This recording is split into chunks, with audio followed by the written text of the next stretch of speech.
पत्रकार बंधुओं, आज जो ये प्रेस वार्ता जो बुलाई गई है, इसके पीछे बहुत बड़ी उपलब्धि है। जौनसार बावर के उन लोगों की एक आस थी कि हमें माननीय न्यायालय से एक आदेश मिलेगा जो जिनकी जनसंख्या 43.3% है, और बार बार वहाँ के क्षेत्र पटवारी उन लोगों को इतने दबाव में लेते हैं कि ताकि जनजाति का प्रमाण पत्र उनको नहीं मिलेगा, इसके लिए वो बार बार दबाव बनाते हैं।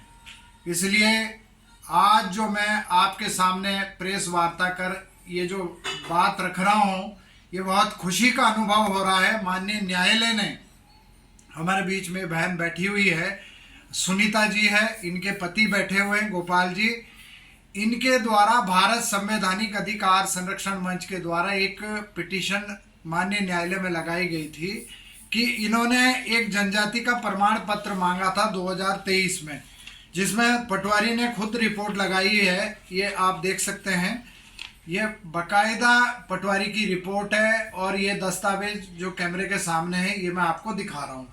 ये इनके पूरे दस्तावेज है जो प्रमाण पत्र लेने की प्रक्रिया है, उसके सारे कागज इनके द्वारा संलग्न किए गए हैं। एफिडेविट लगाया गया है, आधार कार्ड लगाया गया है, और सब कुछ दस्तावेज होने के बाद भी किस तरीके से सरकारी वकीलों को जौनसार के पटवारी गुमराह करते हैं कि इन्होंने तो अप्लाई ही नहीं किया है, तो हम कहाँ से दे देते प्रमाण पत्र। जबकि ये इनके जूते घिस गए थे तहसीलों में जाकर, उन्होंने कहा कि हम नहीं दे सकते तुमको जनजाति का प्रमाण पत्र, तुम चाहे कहीं भी चले जाओ। तो ये अंत में हमारे पास आए, हमारे ऑफिस में आए, क्योंकि आप लोगों को अच्छी तरह पता है जौनसार बावर में 7 विद्यालय, आश्रम पद्धति उच्चतम माध्यमिक विद्यालय, ITI और पॉलिटेक्निक और यहाँ तक वीर एकलव्य विद्यालय, जिसमें बहुत सुंदर पढ़ाई है, खाने की व्यवस्था है, रहने की व्यवस्था है।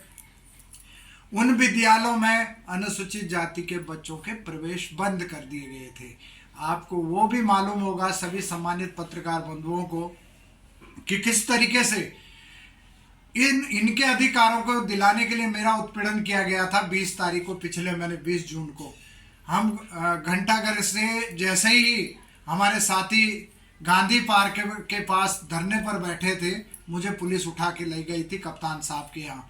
तो वहाँ पर पुलिस के आला अधिकारियों ने कहा था कि दौलत कुंवर जी, हमें ऊपर से आदेश है, आपको देहरादून जिले के अंदर हम धरने पे नहीं बैठने देंगे, आप हरिद्वार चले जाइए।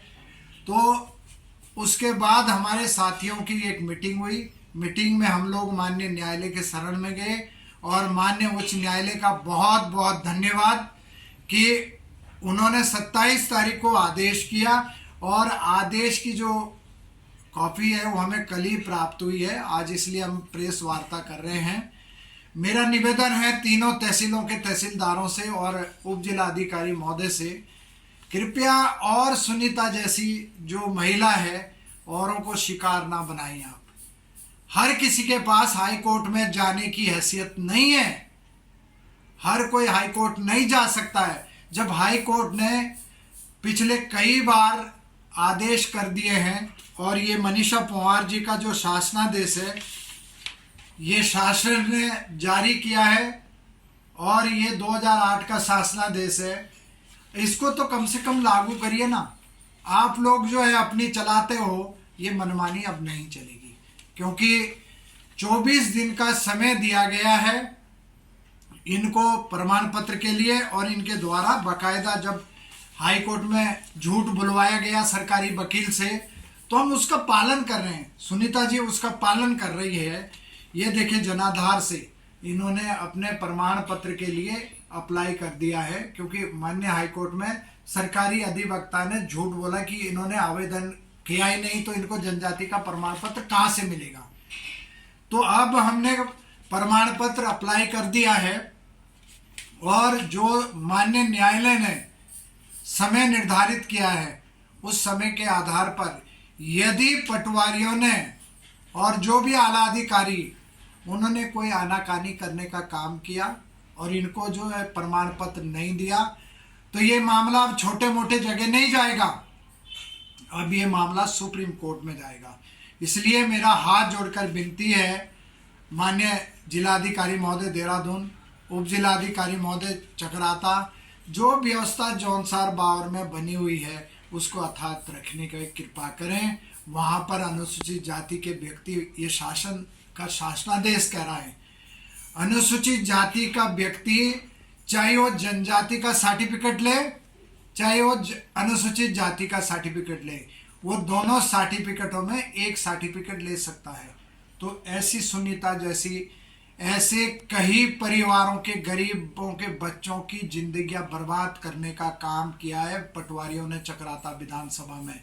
मेरी हाथ जोड़कर विनती है सभी पटवारियों से, कृपया आप संविधान का पालन करें, आप संविधान को मानें, और जो आदेश माननीय न्यायालय ने सुनीता जी के लिए किया, ये केवल सुनीता जी के लिए नहीं है, उन 43.3% आबादी वालों के लिए है जिनके बच्चों की जिंदगी आपने खराब करने का काम किया है।